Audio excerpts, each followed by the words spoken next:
Have you ever paused to think about the incredible journey your online order takes? From that satisfying click to its perfectly timed arrival at your doorstep.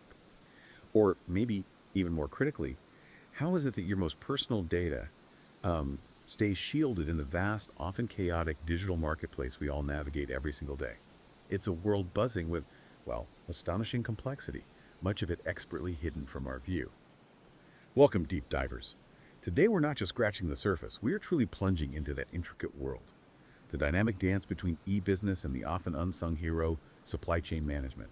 Our mission for this deep dive is to take what could easily be a dense, comprehensive textbook and transform it into a crystal clear, concise, and genuinely useful understanding for you. We're focusing on those crucial facts, those surprising insights, and those key terms that will make you genuinely well-informed, ready to understand the digital currents shaping our commerce. We've got a treasure trove of insights today, drawing from a core text that introduces e-business and its profound connections to how goods, vital information, and even money flow through our modern economy. We'll be extracting the absolute essential concepts, the foundational building blocks that everyone, from the casual online shopper wondering about their package to the budding entrepreneur planning their next venture, truly needs to grasp. What's truly fascinating here, and honestly often overlooked, is how profoundly these concepts impact almost every facet of modern commerce. We're talking about everything from the absolute necessity of robust security protocols protecting your data Go ahead. to the highly detailed and orchestrated ways businesses communicate, both internally within their teams and externally with their partners across the globe. Understanding these elements isn't merely an academic exercise. It's about navigating our increasingly digital world with genuine confidence, whether you're a consumer, an entrepreneur, or simply someone who is insanely curious about how the world works behind the scenes. This deep dive will equip you with the essential building blocks, the core language, and a robust understanding of this ever-evolving digital frontier. Okay, let's unpack this and start right at the very foundation. We often hear the term e-commerce thrown around, and it's certainly a massive part of what we do online every day. But what exactly is e-business? Our sources really emphasize that it's actually much, much broader than just the act of buying and selling online. At its very core, e-business is defined as the integration within the company of tools based on information and communication technologies to improve their functioning. Now let's consider the implications of that for a moment. Its ultimate goal is to create value for the enterprise, its clients, and its partners. So it's far more than just having a website or processing online payments. It's about a complete holistic digital transformation of how a business operates, internally and externally, using pretty much every digital tool at its disposal to enhance efficiency and effectiveness. It's interesting because our source notes that e-business is also called electronic commerce, which can sometimes be a bit confusing, but it immediately clarifies the distinction. Electronic commerce specifically refers to the use of an electronic support for the commercial relationship between a company and individuals. Oh. So while closely related, the distinction is key for a precise understanding. E-business encompasses the entire internal and external integration of digital tools across an entire company's operations, from back office systems to customer support. E-commerce, on the other hand, is that specific outward-facing commercial transaction aspect, the actual buying and selling of goods or services online that most of us are familiar with. It's kind of like a subset of the larger e-business picture. Exactly. And if we truly connect this to the bigger picture, it means that e-business isn't simply about the pretty storefront or the user-friendly website you interact with. It's about how a company fundamentally re-engineers its entire operational DNA. From meticulously managing its inventory to proactively engaging in customer service and even fostering intricate collaborations with its vast network of suppliers. All of this is meticulously orchestrated using advanced digital tools. This holistic approach raises a critical question right at the outset for any business operating online. What is the most immediate pressing concern that leaps to mind? For the vast majority, it is, without a doubt, security, and for exceptionally good reasons. Right. And here's where it gets really interesting and frankly absolutely crucial. The moment you shift business operations online, a whole new ecosystem of security concerns emerges. It's huge. Our source masterfully outlines 6 distinct, critical areas that act as the foundational pillars upholding the trust and seamless functionality of our entire digital economy. Without these pillars, the entire structure of online commerce would simply crumble. First up, let's talk about privacy and confidentiality. This isn't just a buzzword, it's the fundamental need for your most sensitive information to remain secure, accessible only to its intended authorized recipients. The measures involved here are robust. Think about protecting electronic records and files from any unauthorized access, as well as ensuring the ironclad safe transmission and storage of that highly sensitive data. Imagine for a moment your medical records, your financial statements, or even confidential business strategies residing online. You naturally expect and demand absolute privacy. If a business can't guarantee that, that trust, which is so hard won, is immediately shattered. Absolutely. Then second, we confront the challenge of authenticity.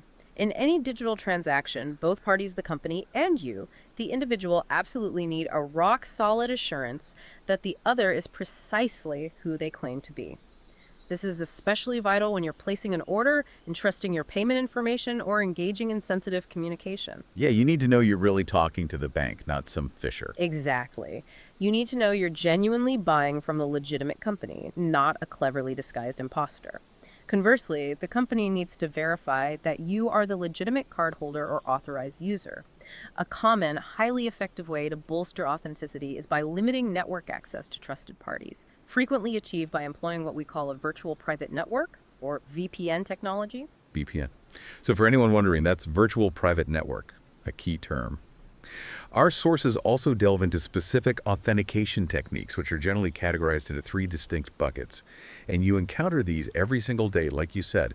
There's something you know, which includes classics like your password or a personal identification number, a PM. Then there's something you have, which could be your credit card, a physical security token, or even your phone acting as a second factor. And finally, something you are, which leverages unique biological or behavioral identifiers, like digital signatures or advanced biometric methods such as voice recognition. Think about it. When you log into your banking app with a password, that's something you know. When your phone uses facial recognition to unlock, that's something you are. These layers are all about verifying your identity. Absolutely. And moving directly from identity to data, our third critical concern is data integrity. This concept is paramount. It ensures the accuracy, the completeness, the absolute consistency, and the validity of data across its entire life cycle, from its creation right through to its archival. What's crucial to grasp here is that it's not simply about keeping data secret. It's fundamentally about keeping it correct and untampered with. That's a great point. Secret but wrong isn't very helpful. Exactly. This is absolutely foundational for reliable decision-making and for maintaining unwavering trust in any data-driven process. Achieving data integrity demands implementing robust measures to rigorously prevent unauthorized access, catastrophic data loss, and insidious corruption. It also means ensuring data is meticulously stored and processed with absolute precision. Consider a scenario. If your online order quantity mysteriously shifts from a sensible 2 items to an astonishing 20. Yes. Or if your shipping address becomes garbled during transmission, that is a stark data integrity failure, and it carries immediate, tangible, and often costly consequences. Our fourth pillar, which is often less intuitively understood but incredibly vital, is non-repudiation. In the realm of cybersecurity, this refers to the indisputable ability to prove the origin, the authenticity, and the integrity of data. Its core purpose is to prevent any party involved from later denying their involvement in a transaction or communication. In essence, it's all about providing irrefutable proof in a transaction. Have you ever received an email that looked legitimate but left you wondering if it was truly from the sender? Oh, all the time. Or perhaps you've been on the other side, needing to definitively prove that you actually sent an important message or signed a digital contract. Non-repudiation is the sophisticated technical backbone designed to address precisely these scenarios, ensuring accountability and undeniable proof in every digital interaction. Then there's access control. This is a truly fundamental security mechanism that doesn't just restrict who can access specific digital resources, but just as importantly, it dictates what they can actually do with those resources once granted entry. It operates through a very clear sequential process. First, the system identifies a user. Second, it rigorously verifies their identity through authentication, and only then does it grant them access, and crucially, only to what they are explicitly authorized to use. So it's layered. Identify, authenticate, authorize. Exactly. This control system can operate at various levels of granularity, from ensuring physical access to a secure server room with a keycard, to meticulously controlling access to specific digital systems, files, or applications. Think about your company's shared drive, for instance. Not everyone can necessarily see every folder or edit every document, right? That's access control powerfully at work, ensuring information precisely reaches only those who genuinely need it. And finally, but certainly not least, the sixth crucial concern is availability. This pillar speaks to the absolute necessity of maintaining your ability to access vital resources precisely when they are needed, even under the most extreme duress. This includes everything from natural disasters, which can take systems offline, to sophisticated and intentional cyber attacks designed to disrupt operations. This concern is particularly acute and pertinent for businesses, especially when certain information or services are critical and must be available on demand to their customers and partners. Yeah, downtime is a killer. It really is. Consider the impact. If a major e-commerce site experiences a complete outage during a peak holiday sale or at the crucial moment when customers are trying to place urgent orders, that isn't merely a minor inconvenience. It represents a colossal loss of potential revenue, a severe breach of precious customer trust, and a significant, often long-lasting blow to the company's reputation. Availability is, therefore, absolutely critical for seamless business continuity and ultimately for unwavering customer satisfaction. Okay, so knowing what the security concerns are is one thing, but what practical, actionable steps are businesses actually taking to address them? Our source lays out a set of general guidelines, almost like a blueprint, across several key areas, forming the practical defenses that fortify e-business systems. Let's start with a foundational element that might seem almost traditional in our digital age: physical security. This isn't about firewalls or encryption, it's about protecting the tangible foundational elements of any digital operation. Personnel, the actual hardware, the software, the physical networks, the facilities themselves, and the data stored within them. It guards against physical actions and events that could cause serious loss or damage. This encompasses protection from environmental threats like fire, flood, or natural disasters, and also from malicious human acts such as burglary, theft, vandalism, or even terrorism. It's a great point that it might seem a bit old school to emphasize physical security in a deep dive, primarily focused on digital e-business, but its importance is absolutely fundamental. Picture this: a state-of-the-art server room bristling with the latest digital defenses, but susceptible to a physical fire, or where the servers themselves could be physically stolen. Right, all that digital security is useless then. Exactly. All those sophisticated digital safeguards are rendered useless. It's the essential, tangible layer that absolutely must support and protect the virtual one, forming the complete defense perimeter. Then there's data storage. Storing data in a secure and resilient manner is paramount. Our sources highlight a critical best practice here. Sensitive data should not be stored on the main e-business server, the one directly facing the internet. Instead, the recommendation is that it should be moved to another physical machine, ideally one that is not directly connected to the internet. And crucially, it must be kept in a safe location, often physically distinct and highly protected. Kind of like an air gap, almost. Yeah, exactly. Think of it like this. You wouldn't leave your most valuable jewels in a display case accessible to everyone. You'd put them in a separate, hidden, and highly fortified safe. That separation is a key principle here. We also have clear guidelines for data transmission and application development. For transmitting data, the rule is quite emphatic. Confidential and sensitive information should also never be sent through email. Why? Because standard email is often not encrypted end-to-end and can be intercepted. Yeah, email's notoriously insecure for sensitive stuff. Totally. Additionally, the principle of least privilege applies to displaying information. Transferring and displaying secure information should be kept to a minimum. A perfect, everyday example of this is how websites never display a full credit card number, but only show a few of the last digits. You see this all the time, and it's the direct application of this security measure to minimize exposure. For application development, the emphasis is on rigor. Applications and changes should be tested before they are placed online for reliability and compatibility. This thorough testing catches vulnerabilities before they become public risks. Precisely. And the final critical area under general measures is security administration.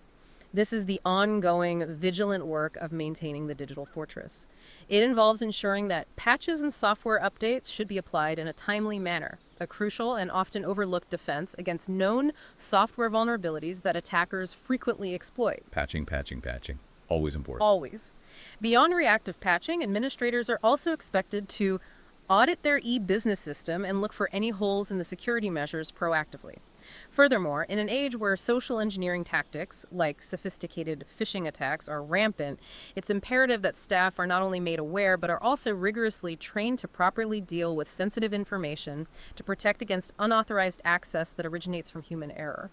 This raises an incredibly important question.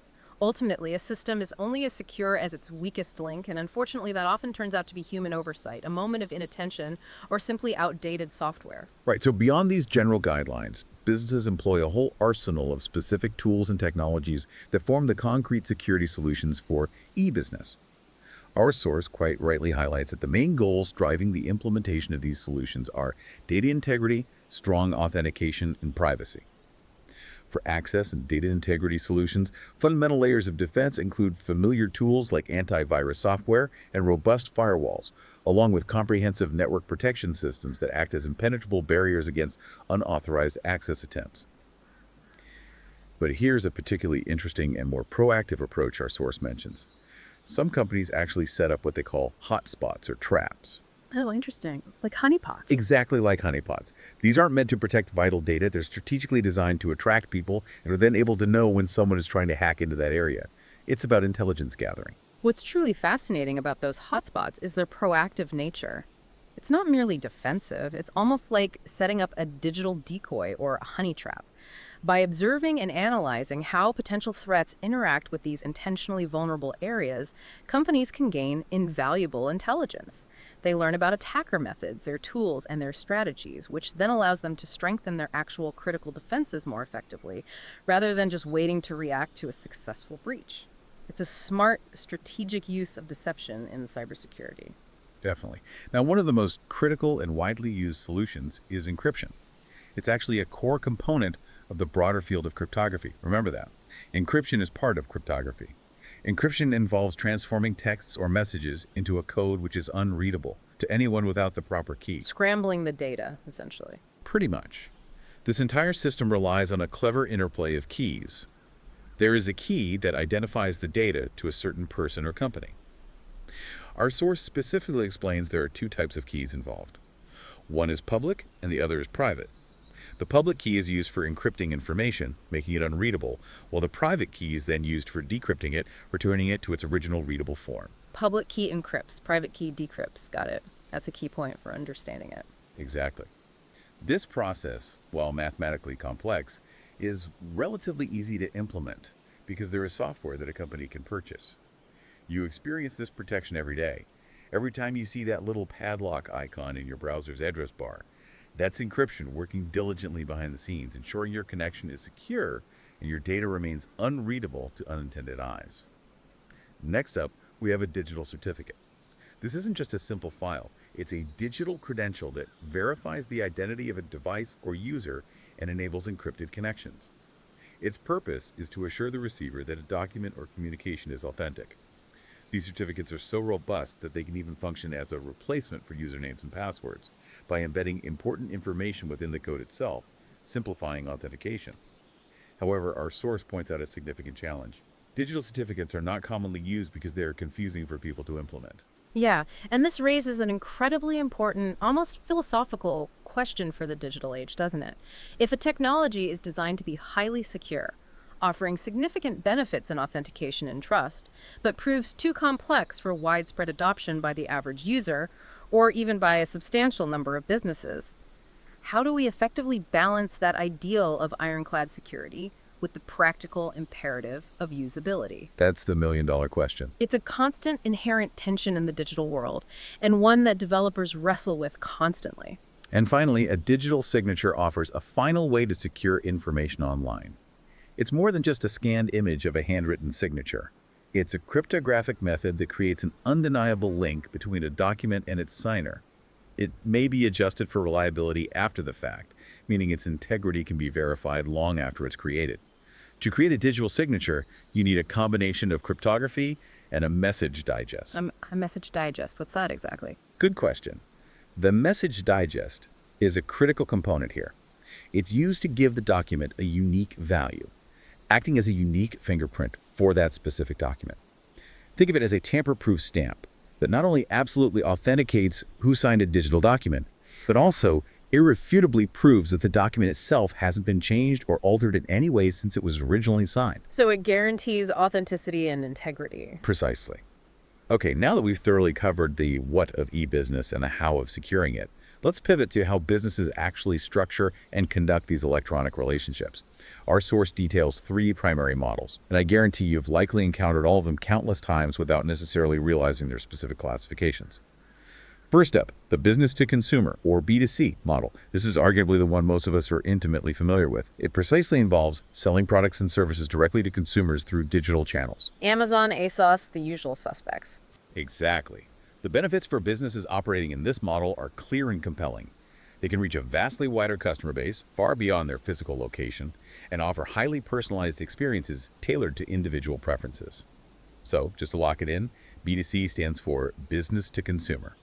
Then we delve into the business to business, or B2B, model. As its name quite literally suggests, this model encompasses transactions between two or more businesses.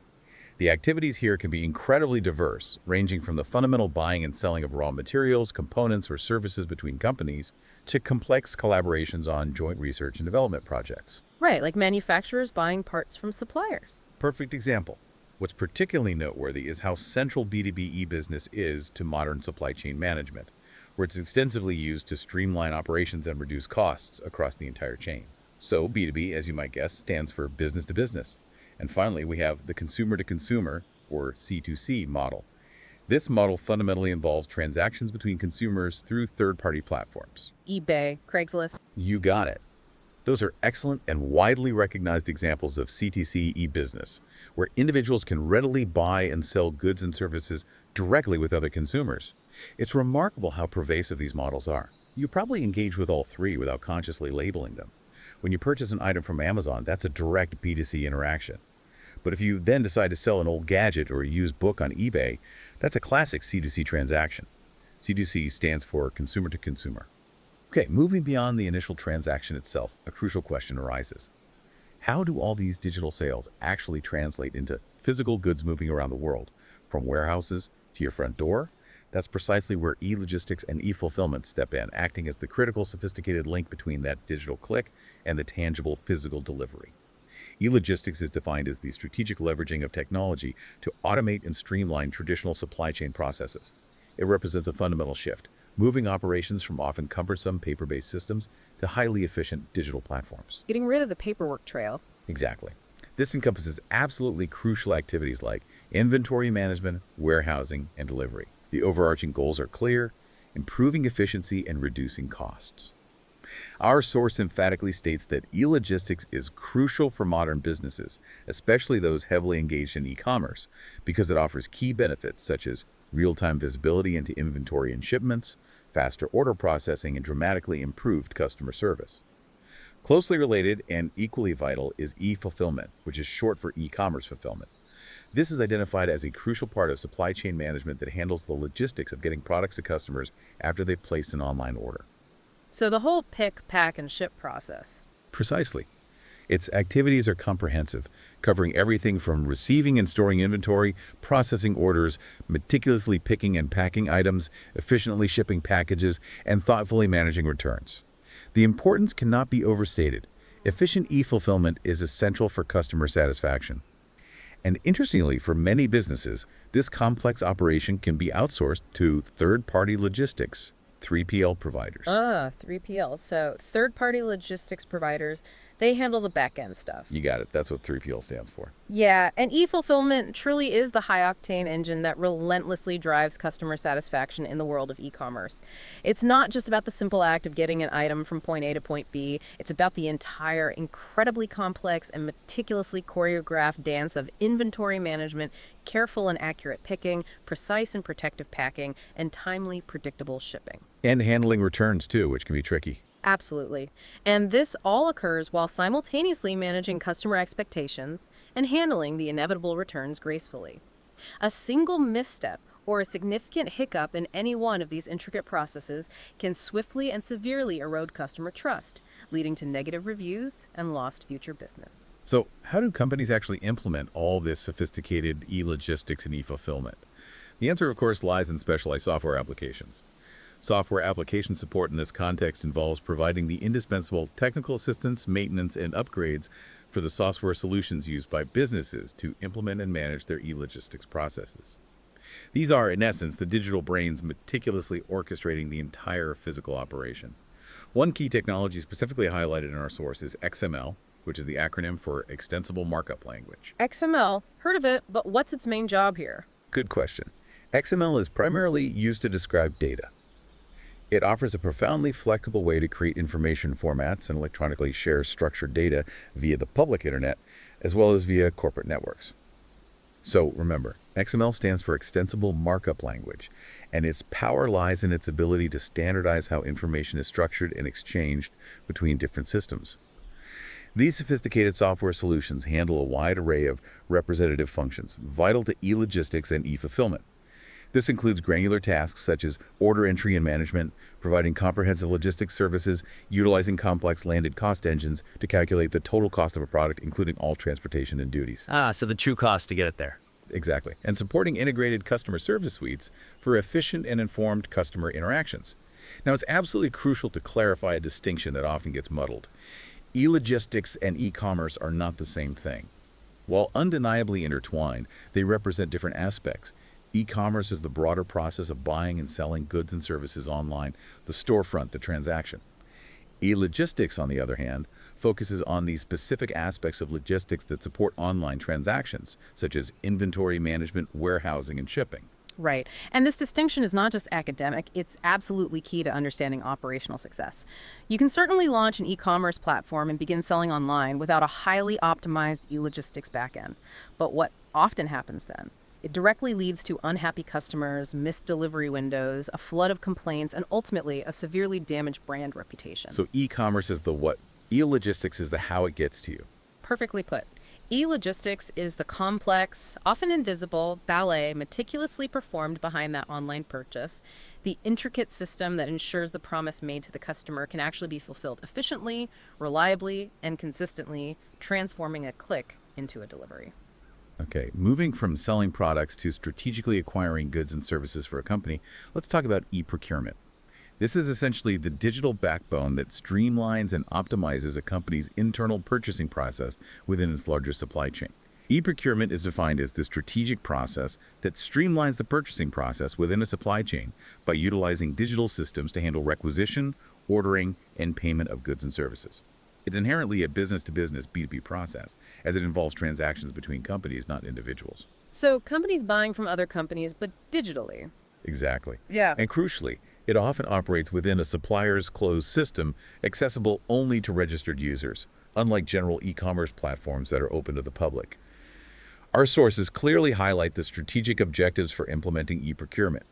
These include a concerted effort to reduce cycle times of procurement, meaning making the purchasing process faster, to increase supplier access to ensure wider participation, fostering more competition and better deals, and vitally, to increase visibility of procurement spend for effective decision-making, giving companies a clearer picture of where their money is going. So faster, cheaper, and smarter buying. That sums it up well. These goals powerfully underscore its strategic importance, far beyond simple cost-cutting. Yeah, what's truly fascinating here is how e-procurement elevates purchasing beyond a mere transactional activity to a much more strategic, cost-saving, and insight-driven function. It's not just about automating buying. It enables robust cost reduction by optimizing supplier relationships and enhancing visibility across the entire purchasing function. This allows businesses to make significantly smarter, more informed decisions about exactly where their money is allocated and precisely where they can find untapped efficiencies, ultimately impacting the bottom line. So how does this digital purchasing, this e-procurement, actually get structured and implemented within a company? Our source details different models and components that bring e-procurement to life, depending on a company's needs and structure. First, let's explore the various e-procurement models. These can be categorized in a couple of insightful ways. There's the activity-based model, which differentiates between two systems. The first is the indirect procurement system, or IPS. In an IPS, the contracting subject do not coincide with the ordering administration. So the people ordering aren't the ones who set up the contract. Basically, yeah. Yeah. So IPS stands for Indirect Procurement System. The second is the Direct Procurement System, or DPS, where the contracting subject coincides with the ordering administration. Okay, simpler. DPS is direct procurement system. Right. Then we have the organization-based model, which describes how a company's purchasing procedures are fundamentally structured. It can be a centralized model, where purchasing procedures are centralized, meaning One dedicated department or a specific team handles all procurement activities for the entire organization. Alternatively, it can be a decentralized model where purchasing procedures depend on each administration unit, granting individual departments or business units more autonomy in their purchasing decisions. Centralized for control, decentralized for flexibility, maybe? That's a good way to think about it. So depending on your company's internal structure and philosophy, purchasing might be handled very differently. Our source also meticulously outlines why e-procurement is considered an essential component of ESCM, or e-supply chain management. It highlights a compelling array of key benefits. These include preventing unauthorized purchasing and procurement activities, which enhances control, reducing costs through optimized processes, ensuring more accurate processing of orders and payments. Fewer errors, less rogue spending. Exactly. Allowing tracking in real time all expenses and variations, providing unparalleled visibility, and crucially, improving supply-side arrangements through better vendor relationships. To summarize these powerful advantages, the e-procurement advantages are truly significant.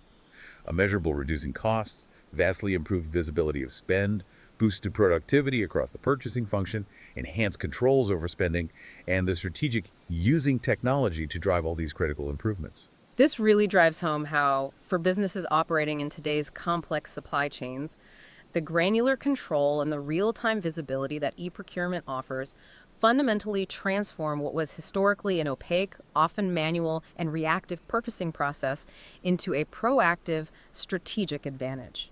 It's not just about buying, it's about intelligently optimizing every single dollar spent on inputs, which directly impacts a company's profitability and overall supply chain efficiency. It's a game changer. Right. Now, when we talk about how companies operate, especially in our digitally integrated world, you'll frequently hear the terms front office and back office. While they might sound straightforward, they actually represent distinct, yet equally crucial operational functions within any organization. The front office, sometimes referred to as the front line, is the part of the business that is explicitly dedicated to the direct relationship with the client and is, by its very nature, visible to the clients. Sales, service, the customer-facing parts. Exactly. Yeah. This is where all customer-facing interactions happen: sales, customer service, marketing. The back office, on the other hand, is dedicated to the proper management of the company. Here. It encompasses all those essential internal operations and administrative tasks that keep the business running smoothly and efficiently, but are not typically seen or directly interacted with by the customer. Think of it like this, using a restaurant analogy. The dining room and the attentive waitstaff are the front office, engaging directly with the patrons. Meanwhile, the bustling kitchen, with all its chefs, dishwashers, and food preparation, is the back office, absolutely crucial for the operation, but largely out of sight. Both are fundamentally critical for a successful business to thrive. Makes sense. So how do these various offices and their critical external partners communicate and seamlessly share information in our digital age? I guess that's where networks come in. Precisely. The answer lies in specific types of networks: the Internet for internal communications and the extranet for secure external collaboration. An intranet is essentially a set of internet services inside a local network. It shrewdly leverages core internet technologies. For instance, it uses TCP, which is the acronym for Transmission Control Protocol. TCP, that's fundamental internet stuff, right? Absolutely. TCP is a key protocol in computer networking, forming a foundational layer of the Internet Protocol suite. And its primary role is ensuring the reliable and orderly delivery of data between devices. It meticulously manages connection establishment, packet segmentation, and retransmission, ensuring data integrity and order. So, Transmission Control Protocol. Intranets also heavily rely on familiar web browsers and HTTP, which stands for Hypertext Transfer Protocol. That's another big one. Hypertext Transfer Protocol. They use these to construct an information system inside of an organization or enterprise. Our source notes that an intranet is generally based on a three-tier architecture, a common design for robust web applications. 3 tiers. What are those? Good question. These tiers are clearly defined. First, the clients, which are typically web browsers used by employees. Second, one or several application servers, which are the powerhouses running scripts developed in languages like CGI, Common Gateway Interface, PHP, Hypertext Preprocessor, ASP, Active Server Pages, or other scripts. Oh, okay. CGI, PHP, ASP. Lots of acronyms there. Definitely. And these scripts translate user requests into SQL, Structured Query Language, queries for data retrieval. SQL is structured query language. And the third tier is the database, where all the structured information is stored. So those three tiers, again, are clients, application servers, and the database. The usefulness of an intranet is truly vast, offering numerous benefits to organizations, including increased communication, enhanced efficiency, and abundant opportunities for growth. It facilitates a global reach for internal information, allows for various internal digital marketing efforts, and crucially supports diverse business functions. This includes enabling remote work, providing essential online training modules, and offering swift access to a vast amount of internal information. Like the company portal you log into. Exactly. Your company likely utilizes an intranet for everything from internal announcements and shared documents to employee directories and internal tools, right? That's the power of this dedicated internal network. Then there's the extranet. This is precisely defined as an extension of the information system of the company to its partners located outside of the network. So opening up parts of the intranet to trusted partners, pretty much. It's about securely extending the internal system to crucial external parties. Our source wisely recommends using HTTP, Hypertext Transfer Protocol, there it is again, for all pages consulted from the outside to ensure the secure transport of queries and responses, and critically, to prevent, in particular, the open transfer of the password on the network. If we connect this to the broader strategic picture, extranets empower businesses to collaborate securely and efficiently with essential partners, whether they are suppliers, distributors, or even key strategic customers, thereby extending their digital reach while rigorously maintaining stringent control and security over their sensitive internal information. It's about controlled, secure, and highly functional external access. Right. And to facilitate all this internal and external collaboration we've been discussing, there's a vital category of tools broadly known as groupware. Groupware refers to the methods and software tools which allow users to carry out joint work across network. Essentially, it's any technology specifically designed to help groups of people work together more effectively and efficiently, regardless of their physical location. Things like Slack, Microsoft Teams, shared calendars. Exactly. Examples of groupware are incredibly diverse and pervasive in today's workplace. They include messaging tools, which we all use, as well as a wide array of miscellaneous applications like workflow tools, shared agenda, and shared document workspace. Think about any collaborative platform you might use, like shared document editing in real time, or those ubiquitous team chat applications. That's all groupware, seamlessly helping you and your colleagues work together, even if you're miles apart. Okay, shifting gears a bit. Beyond traditional direct sales, the internet has absolutely revolutionized how we engage in buying and selling through auctions, bringing a dynamic, competitive marketplace right to our fingertips, accessible from anywhere. An online auction, also known as an e-auction or virtual auction, is simply an auction conducted over the internet. Its core appeal is that it allows sellers to list items and buyers to bid on them remotely, making it incredibly convenient and accessible to a much wider global audience. Lowering the barrier to entry for both buyers and sellers. Definitely. Our source meticulously outlines complete auction process, breaking it down into 6 sequential steps.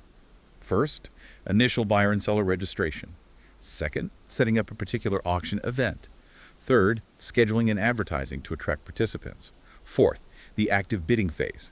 Fifth, evaluation of bids and closing the auction. And finally, trade settlement, where payment and delivery are finalized. There are 2 main types of online auctions that you'll encounter. First, marketplace online auctions, which are precisely a digital platform where sellers list items for sale and buyers compete to purchase them by placing bids. Like eBay you mentioned earlier. Exactly. You can think of this as essentially an online version of a traditional auction house. Then there's the traditional auction, often referred to as an English auction, which is a sales method where potential buyers publicly bid for a property or item, starting with a low price and continually increasing their bids until no one is willing to bid higher. Businesses themselves also conduct specific, tailored types of auctions for their own procurement or sales needs. These include the intriguing low bid auction, where the lowest unique bid received is the successful bid, a strategy to find unique pricing. Lowest unique bid. Interesting twist. It is. Conversely, there are high bid auctions, where, as expected, the highest unique bid receives is the successful bid. Another dynamic type is the beat the clock auction, where each new bid increases the auction duration, with the highest bidder at the end of the auction winning, creating a tense, real-time competition. And perhaps most fascinating, there are reverse auctions, where the role of the buyer and seller are reversed. In this scenario, multiple sellers actively bid to offer the lowest possible price to a single buyer, a powerful tool for procurement. So buyers run the auction and sellers compete to offer the lowest price. clever for cost reduction. Very clever. Yeah, what's truly fascinating here isn't just the existence of online auctions, but the sheer variety and strategic sophistication of these different auction mechanisms. Each one is meticulously designed to optimize for distinct outcomes. Whether a business is strategically looking to secure the absolute highest possible price for a rare, unique item, or conversely, is intent on finding the lowest possible price for a bulk order of critical supplies, there is an auction type perfectly tailored to that specific need. It truly speaks to the incredible flexibility and strategic depth that the digital environment offers for commercial exchange, pushing beyond simple fixed price models. Definitely. Now, for internal use, businesses construct powerful digital hubs known as enterprise portals. Think of these as personalized, comprehensive gateways to a company's vast digital resources, designed to put exactly what you need at your fingertips. We have several distinct types mentioned. First, an enterprise application portal, or EAP. This is also often called an application information portal, and it provides access to multiple sources of information, which can range from critical documents, reports, and messages to press articles and industry news. So for the record, EAP stands for Enterprise Application Portal. Next, there's an Enterprise Application Access Portal, or EAAP. Sometimes simply referred to as an application portal, this type specifically provides access to different applications of the enterprise and to the corresponding data depending on a user profile. So, tailored access based on your job? Exactly. It's customized to your role. Thus, EAAP stands for Enterprise Application Access Portal. And finally, an Enterprise Expertise Portal, or EEP, occasionally called a supervisory portal. Its purpose is to make it possible to capitalize on and analyze the information used by the users to improve access to the knowledge of the enterprise. Like a knowledge management hub. That's a great way to put it. This is about institutional learning and knowledge sharing. So EEP stands for Enterprise Expertise Portal. You can picture these as your company's highly customized homepage, meticulously designed to give you precisely what you need, tailored to your specific role and the information most relevant to your daily work. Okay, so once a business has its digital infrastructure meticulously in place, the next absolutely vital question is, how does it effectively attract and engage customers in this incredibly vast, often noisy online world? That, my friends, is precisely where e-marketing steps onto the stage. E-marketing, also widely known as digital marketing or online marketing, strategically uses digital technologies and the internet to promote products and services. At its very essence, it is the process of marketing a brand using the internet. Covering a lot of ground there. It really does. Its activities are incredibly broad and encompass a wide range of sophisticated strategies, including adept use of social media, targeted email marketing, crucial search engine optimization, SEO, and diverse forms of online advertising. To put this into context, our sources briefly contrast it with brick-and-mortar businesses, which are traditional companies with a physical store and typically rely on more conventional supply chains. E-marketing, by comparison, represents a profound and powerful shift away from those traditional methods, embracing the digital frontier. Yeah, and this brings us to a fundamental and ever-evolving challenge. In a world absolutely saturated with digital content, an endless stream of advertising messages, and countless brands vying for attention, how does any brand genuinely cut through all that noise? How do they not just reach but truly connect with potential customers in a meaningful, memorable way? It's tough out there. It really is. E-marketing isn't just about having a digital presence, it's about crafting a strategic engagement plan that resonates, creates value, and fosters genuine relationships in an incredibly crowded landscape. Absolutely. Yeah. And there's an entire sophisticated toolbox of strategies nestled under the broad e-marketing umbrella, each with its own distinct approach to effectively reaching what we call the cyber consumer. First, display advertising. This is the use of web banners or banner ads placed on a third-party website to drive traffic to a company's own website and increase product awareness. You literally see these visual ads splashed across countless websites every single day. Banner ads, got it. Then we have search engine marketing, or SEM. This powerful strategy can be used to improve visibility for products or services, increase brand awareness, and ultimately drive more sales through targeted advertising on search engines like Google. Okay. So remember, SEM stands for search engine marketing. That's the paid search stuff. Closely related but distinct in its execution is search engine optimization, or SEO. This is the process of improving the visibility of a website or a web page in search engines, specifically the natural or unpaid search results. Right. SEM is paid, SEO is organic. Exactly. SEO, therefore, stands for search engine optimization. It's about organically making your content more discoverable. Other vital types include social media marketing, which is the process of gaining traffic or attention through social media sites like Instagram or LinkedIn. Email marketing involves directly marketing a commercial message to a group of people using electronic mail, from newsletters to promotional offers. Referral marketing is a more organic method, promoting products or services to new customers word of mouth, often through incentives. Like refer a friend programs. Perfect example. Affiliate marketing is a marketing practice in which a business rewards one or more affiliates for each visitor or customer brought about by the affiliate's own marketing efforts, essentially, paying for successful leads. And finally, content marketing involves creating and freely sharing informative content as a means of converting prospects into customers and customers into repeat buyers by providing value up front. Every ad you encounter online, every personalized product recommendation, every influencer post you scroll past, they're all part of this vast, interconnected e-marketing landscape, meticulously designed to capture your attention and gently guide you towards action. Okay, finally, let's tie it all back to the fundamental act of selling products online, which is truly the heart and soul of e-commerce. E-commerce itself is precisely defined as the use of an electronic medium to carry out commercial transactions. More simply put, it refers to the sale of products via internet. The individual client who purchases on the internet is fittingly and perhaps a little futuristically called a cyber consumer. The cyber consumer, I like it. Most effective electronic commerce sites are essentially sophisticated online stores, and they universally incorporate at least 5 essential elements that ensure a smooth and secure shopping experience. These include, first, an online electronic catalog listing all products for sale, their price, and sometimes their availability. The product pages. Yep. Second, a robust search engine, which makes it possible to easily locate a product via search criteria, like brand, price, or specific features. Crucially, there's a virtual caddy system, virtual cart, which allows you to track your potential purchases, modify quantities, and remove items before checkout. The shopping cart. Essential. Yeah, totally. Fourth, secure online payment is often ensured by a trusted third party, providing a critical layer of financial security.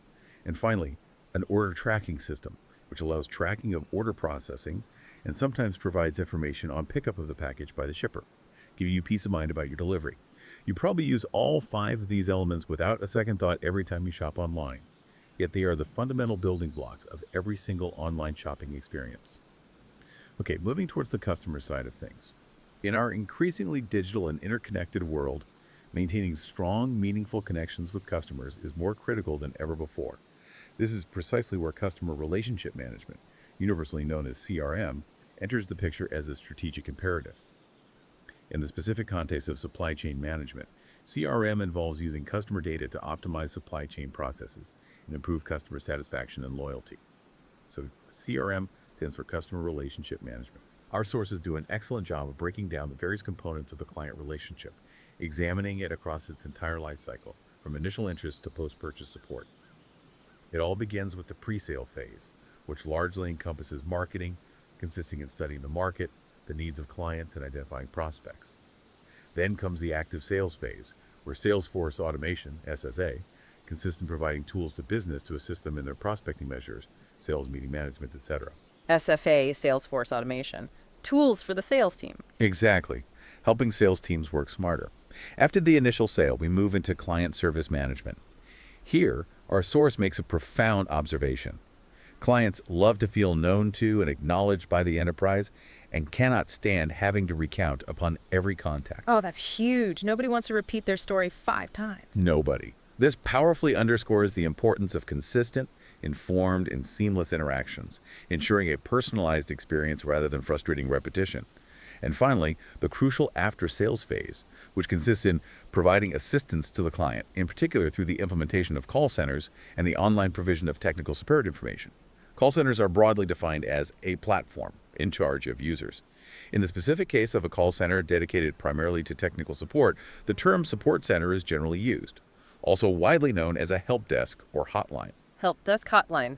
Different names for tech support call centers. Got it. In the context of supply chain management, these call centers are not just a service, they are a crucial point of contact for customers, effectively providing a central hub for inquiries, order status updates, and issue resolution.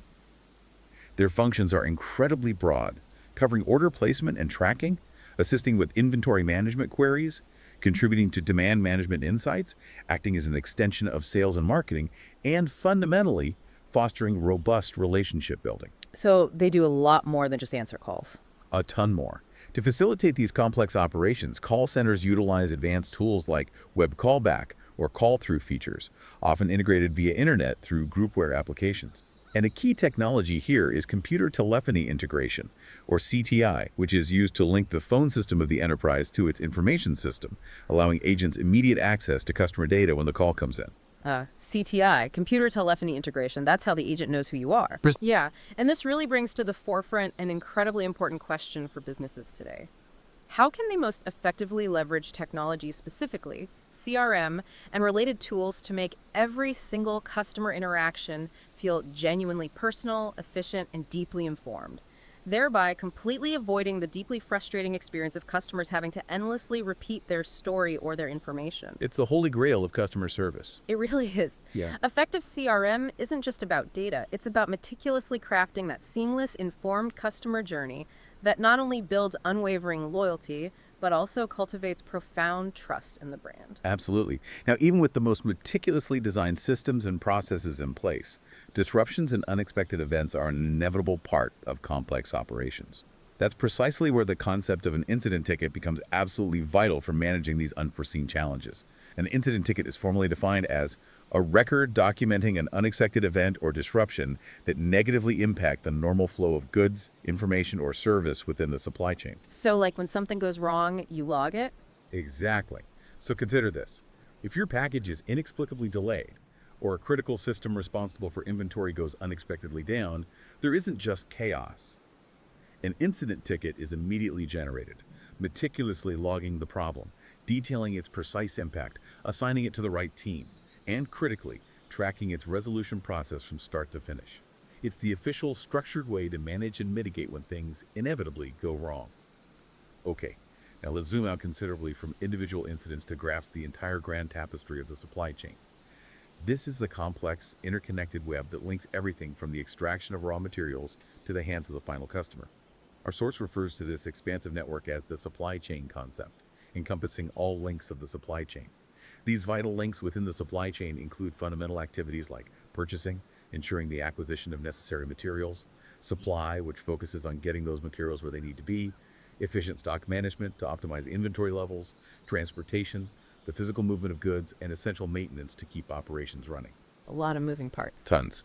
To manage and integrate all these links with maximum efficiency, several key acronyms and advanced systems come crucially into play.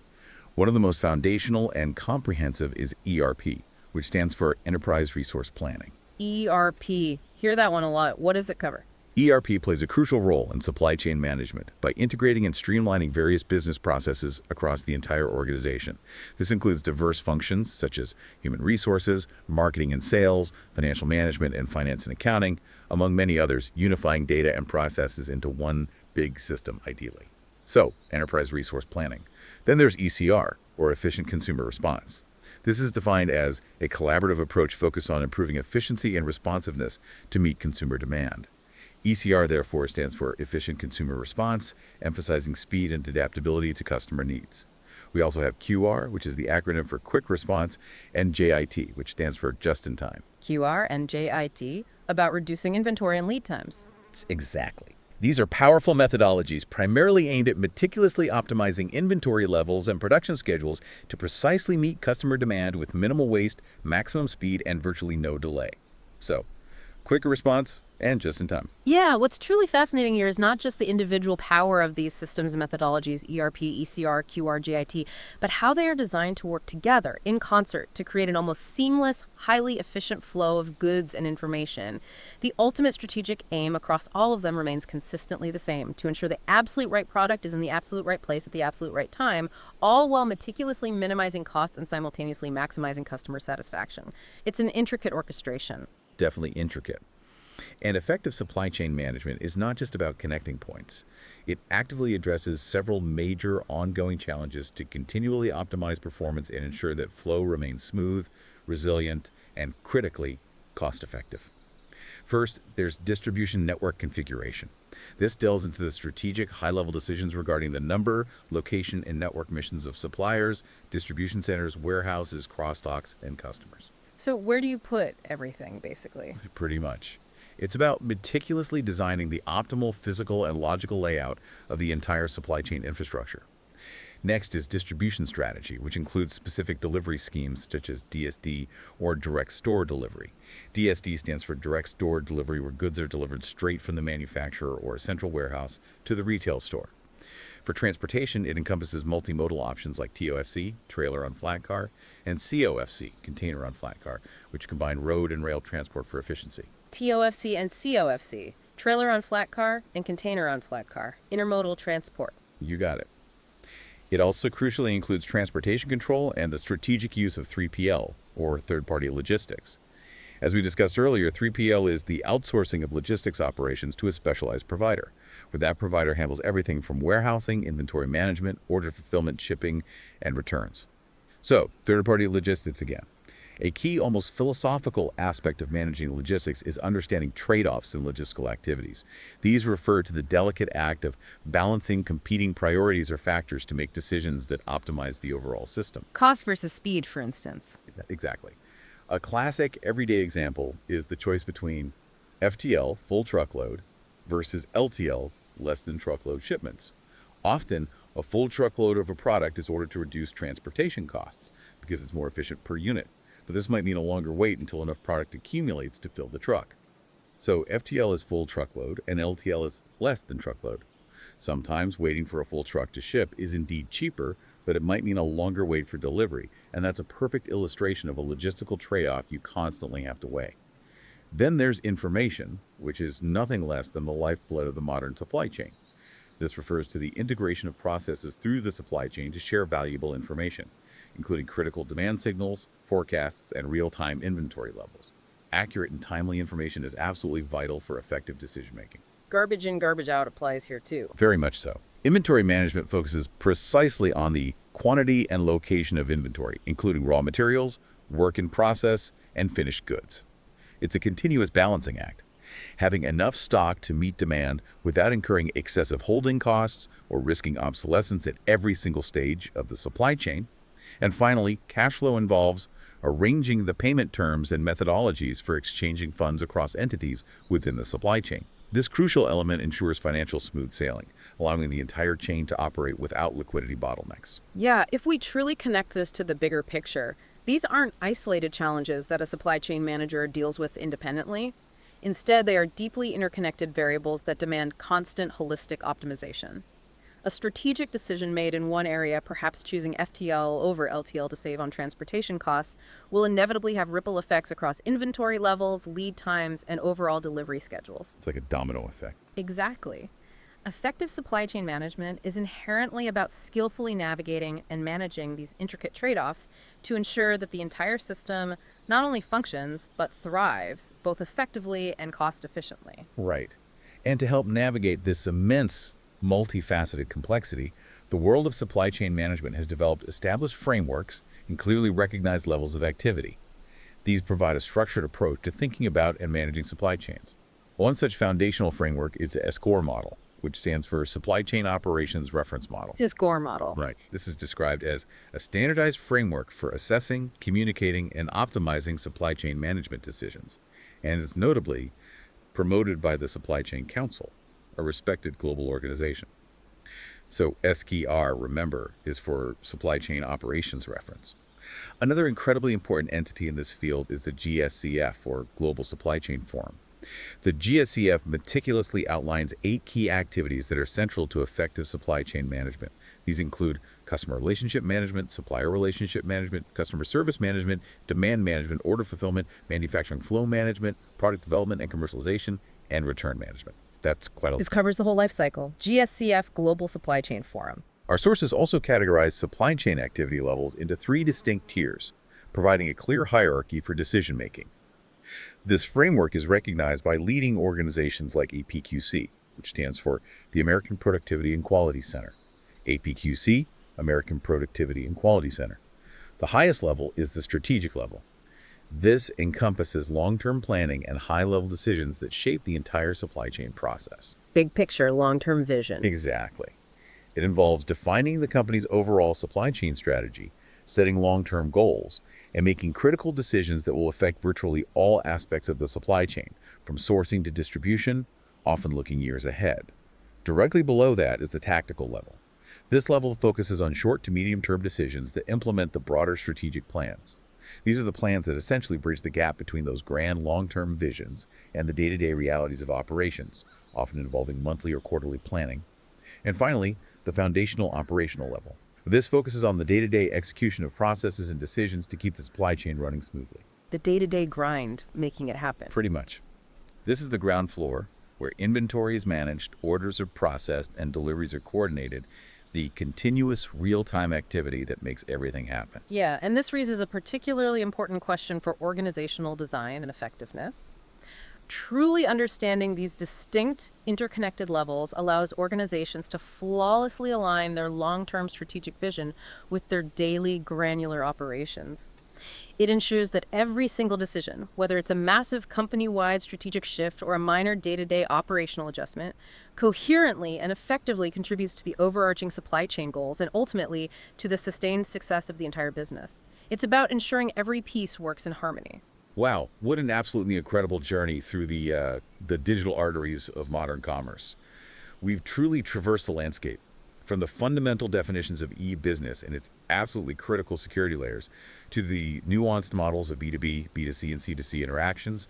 We've meticulously dissected the intricate logistics of e-fulfillment, expertly navigated the world of e-procurement, and explored how companies manage everything from internal intranets and secure extranets to dynamic internet auctions. We covered a lot of acronyms too. We certainly did. We've even covered the sophisticated frameworks and the three crucial activity levels that meticulously tie the entire global supply chain together. It's truly a testament to the transformative power and pervasive nature of digital integration. Absolutely. This deep dive has profoundly shown you that every single click, every online order, and every single bit of data meticulously moving across the vast digital landscape is underpinned by an astonishing array of sophisticated systems and carefully considered strategic approaches. You now possess a far clearer, more comprehensive picture of the technological and operational choreography that precisely defines modern business operations. You're not just informed, you are now truly clued in to the intricate workings and the hidden complexities that powerfully drive and sustain our incredibly connected world. So, as we wrap up this deep dive, what does all of this mean for the future? As technology continues its relentless evolution at lightning speed, with advancements in areas like artificial intelligence and blockchain promising even more disruption, do you think the core principles of security, efficiency, and customer experience will remain constant? That's the big question, isn't it? Or are we truly on the cusp of an entirely new paradigm for e-business and supply chain management, one that might render today's cutting-edge solutions obsolete? What new acronyms, what new innovations will we be diving into next as these landscapes continue to transform before our very eyes? Something fascinating to ponder until our next deep dive.